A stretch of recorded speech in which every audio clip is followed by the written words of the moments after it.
What are some common misconceptions about awakening? Well, first off, I should start by telling you that every conception about awakening is a misconception, in that you can never really know what awakening is in the conventional sense of knowing. You won't be able to predict how it goes, when it arises or occurs, what it will be like when that awakeness wakes up to itself. You just can't know that. And I'm not saying that to be evasive or mysterious. I'm saying it because, number one, it's true, but more importantly, because sometimes we get the sense that this is about understanding. This is nothing about understanding at all. There are many things, most things you can improve by understanding them, achieve by understanding them, accomplish by understanding them. This is just one thing that you can't. It has nothing to do with understanding. And in fact, understanding is a sort of distraction. The mechanism of understanding doesn't apply to awakening or what awakening refers to. The mechanism of understanding can't encapsulate awakening, and for a very good reason. The mechanism of understanding itself is what gets in the way of clear seeing, especially when it comes to identity. So when we talk about inquiry, self-inquiry, and so forth, what we're doing is we're trying to use the focusing apparatus, let's say, the focusing apparatus of attention or the mind, to look for its source, look for its own identity.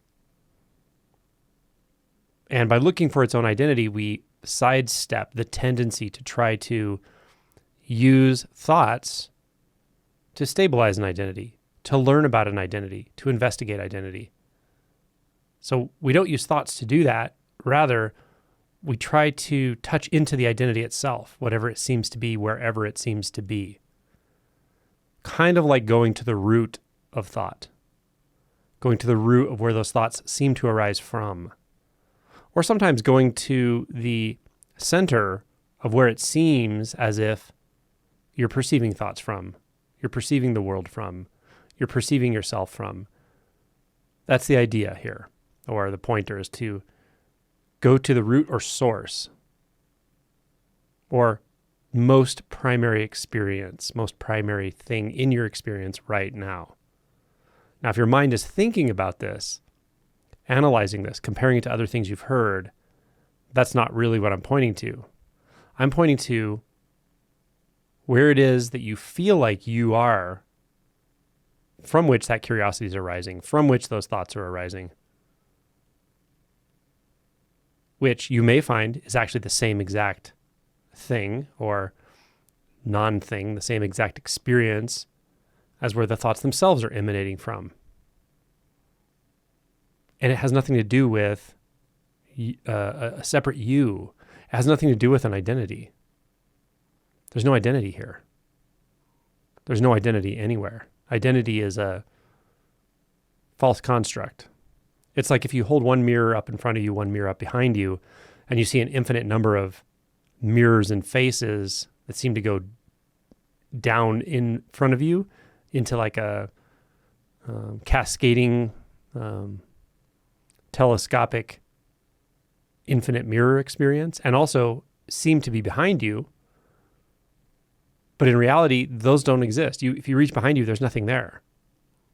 And if you set one of the mirrors down, then there's nothing in front of you either. So it's a reflective illusion.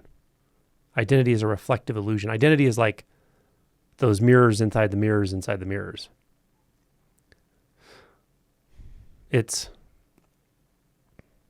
a mechanism. It's a mechanism. It's an identity process. It's an identifying process. It's a selfing process. But it doesn't exist somewhere. It's not findable So it turns out it's actually really skillful to look for it, as long as you're curious enough about it. If you hear that, well, you think you're a self, you've always believed you're a self, you always believe there is a self there, or you are something or someone. If you've always believed it, great, look for it. If that's interesting to you, then take up the challenge. Go to the source of it. The source of you, who you think you are, what you think you are. And this will take you rapidly beyond concepts if you're willing to go beyond concepts. It'll take you rapidly beyond the thought binding experience if you're willing to go beyond the thought binding experience right now. And then you'll see every conception is a misconception about awakening. No conception is accurate. It's not even in the right ballpark. But there is something here, there is something there in your experience all the time that is not only in the ballpark, it is the ballpark. But we seemingly overlook it again and again by trying to actually find it, find anything, conceptualize anything about self, reality, life, the world. All of that seemingly obscures this simple, very, very simple knowing. But it has to be a direct insight, a knowing without an object, pure knowing. It has to be that obvious, that clear, self-validating. You can get glimpses that aren't quite that clear, but they usually feel like a portal that opens and closes very quickly. Might be frustrating. But we're talking about really, really, really going to the root of what feels like identity here. And you certainly can do that. Or you can take up the challenge of trying to do that. And you can take up that challenge to the extent that something is realized, something is shifted in your most fundamental sense of you or being. That's awakening. Other misconceptions about awakening. Probably one of the biggest ones is that after awakening, you stop suffering. This isn't true. After an initial awakening, you don't stop suffering. You actually see what suffering is in very direct experience. Emotion, repression of emotion, emotional pain doesn't just disappear. It comes closer to you. It becomes more obvious. And this is okay. Of course, it's okay, but it can be surprising, especially because you actually do often experience a very deep, deep peace with awakening that you hadn't really experienced usually as an adult, maybe even as a child. And so that when you experience that and all of a sudden that just seems to be gone or somewhere in the background, and there's this very intense cascade of emotion and repressed material and all of it, anger, frustration, shame, guilt, and fear of all of those. All of a sudden that's just in your face. You have so much less ability to distract from it, to avoid it, to disassociate from it. You still have some ability to, but not nearly what you had. So then you actually feel things more intensely, more directly. Now, so the misconception is like after awakening, there's just no suffering. I won't make this a different misconception. I'll say it's related misconception. That is that awakening has nothing to do with emotions. Another form of that would be awakening gets you out of the soup when it comes to emotions. Like somehow it makes there not be emotions or something. I know that sounds very rudimentary and silly, but I think some people really believe that. Like there's just nothing you have to address about emotion when it comes to awakening and realization. It's just not true. So that's a pretty big misconception in a practical sense. There is a lot of repressed material that just comes up. It'll be obvious, very obvious. To the degree that you don't know that's happening or believe that's happening, there's probably a lot of avoidance going on, I would think. So I don't know anyone that hasn't gone through that phase. I know people who haven't talked about it, but knowing a little bit of background information or knowing them personally, it's very obvious that it was there, and they went through that. So yeah, that's probably the biggest practical misconception. The number one misconception, of course, being an insight-oriented misconception that I just explained at the beginning. But the most practical misconception, I would say, the most pragmatic issue that comes up is not realizing you have to do a lot of shadow work after awakening. And that's pretty universal. So very important. The third one's kind of funny. Third misconception is that it doesn't give you superpowers. This may sound also kind of silly, like, most people probably don't think it's supposed to, but there certainly are people who do think it's supposed to. Like, you're going to get siddhis and be able to fly, walk through walls, teleport. Nope. Never seen it. I'd love to. If you can do that, show me. There's a reason none of us have seen that, though, by the way. Because if someone can do it, you'd probably see it on video sooner or later, right? So it doesn't give you superpowers in the usual sense. It does often, but it's not something you can control and cultivate, really, I don't think. I think if you try to, you're probably going to end up in delusion more than anything. But it does come with what you could call siddhis that are sort of happenstance. I don't want to go into too much detail because I don't want to give anyone something to chase. But you may have experiences of past lives. You may have that seem very, very real, or that are clearly more real than thought. You may experience premonitions. You may see something happen before it does, and it feels very real, and then later on it happens. That can happen. But again, it's not a predictable thing, like you're going to tell people you can read their future and all that. So that does happen. So there are some strange things like that. You do get you don't get like directly telepathic, but you can become so empathic that you can kind of tell what people are thinking for the most part, a lot of times. So there are significant changes that kind of add or enhance certain capabilities that we probably all have to some degree, but nothing supernatural that I've ever seen. So yeah, that's it. And even the ones that seem to come, like I said, that can seem almost superhuman at times, are like not like a superhero, but I mean superhuman meaning beyond the normal human confines of what we experience. Those aren't always pleasant either, by the way. You can experience all kinds of distant experiences in consciousness that feel rather real, more real than thoughts, more real than normal dreams. And not always pleasant at all. So that also happens. So that's the third misconception. And even whether or not all that happens or doesn't happen, or whether you believe it or not, it doesn't matter. It's not necessary to even think about that stuff. You don't have to try to cultivate it. Trying to wake up just so you can have superpowers is gonna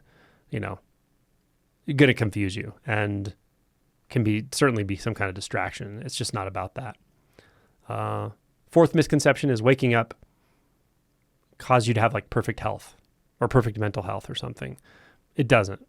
Does it help with anxiety and depression? Absolutely. For almost everyone I know who's had those and who's had awakening and deep realization, it's significantly changed it, if not cured it. But something like a cognitive disorder, a neurologic disorder, bipolar disorder, I wouldn't expect it to just fix that. In the same way, I wouldn't expect it to fix type 1 diabetes or fix COPD. So medical illnesses, your body still has the potential for illness and death. Of course it does. Same thing that happened to the sages. I don't know how Nisargadatta died. Ramana, I think, had cancer. But, realized sages in the past and Zen masters and so forth, they, of course, die at some point, and some of them get diseases and all. So, yeah, it's not here. Well, awakening is not here for you to just have perfect health or fortify your physical health. It's just not about that. It's about realizing your true nature. It will look different on the other side. Suffering will drop as it's associated with physical problems, pain, disease processes, all of that. But they are a very natural part of life, and Awakening doesn't just take those away. Other misconceptions, there are a lot. But I think I've covered like the big ones. Oh, here's a big one. And this has to do with a certain speaking style that we see on YouTube now pretty frequently. And that is like, there's no one to do anything. There's nothing to do. There's no doer. There's no agent. There's no actual one there. There's no person there. So there's no one that can do anything. There's no one that can practice. Like to say that the seeker's going to find what it's seeking is false, which is accurate. It is false. But it doesn't mean that the issue comes up not with all of that. The issue comes up with when that translates to there's no point in practicing. Like as if practicing makes it worse or something. Practicing gets you farther away from realization. It's just not true. Practicing in ways that are based on duality, based on ego, sure, yeah, it's more delusion, more seeking. But proper inquiry, meditation, all these modalities, somatic modalities, they're helpful for sure. Absolutely helpful. You can't force awakening through those because, well, it's already here, and that's true. But I wouldn't discourage you from engaging in practices.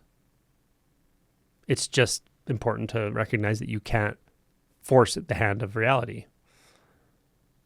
But you can investigate phenomenon directly. The phenomena of thought, the phenomenon of emotion, the phenomenon of the sense fields, consciousness, awareness, all of it. You can investigate all of that. Identity, look closely. It's all about looking closely, seeing what's there and what's not there. Mostly you see a lot of what's not there. And with that, often there are shifts. So I think that's probably the last and most important thing I want to say. That's a bit of a contemporary, recent theme that comes up in spirituality and non-duality. Like there's just, practice is useless or something. I know many exceptions to that. Surrender is important, of course, and recognizing the truth of non-agency is important. But that can be recognized through practice if it's skillful. And yeah, it's not a big deal to take that urgency, take that thirst for truth, that drive to wake up from illusion, to take that and direct it at identity through the lens of curiosity, through the lens of precise investigation. Of course it is. It's valuable. It's good to do. So those are my probably top 5, I would say, misconceptions.